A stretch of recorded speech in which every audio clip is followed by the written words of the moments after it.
yüzlərlə, minlərlə səhabənin peyğəmbərlə bir yerdə qıldığı bayram namazlarında heç olmasa ixtilaf etməzdiniz. Amma baxırıq ki, bayram namazında belə ciddi ixtilaflar ediblər. Halbuki bu məzhəblər hamısı iddia edir ki, biz eyni bir peyğəmbərə tabe oluruq. Eyni bir peyğəmbərin hədislərinə tabe oluruq. Eyni bir peyğəmbərin qıldığı namazı qılırıq. Eyni bir peyğəmbərin səhabələrinə, əhl-i-beytinə tabe oluruq.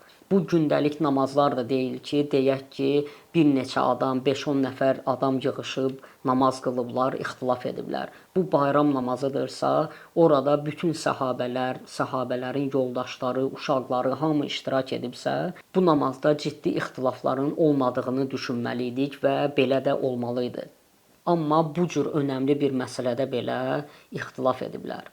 Bir məzhəbə görə peyğəmbər bu namazı əli açıq qılıb, 2 rəkət qılıb, birinci rəkətdə 5 dənə qunut tutub, ikinci rəkətdə isə 4 dənə qunut tutub.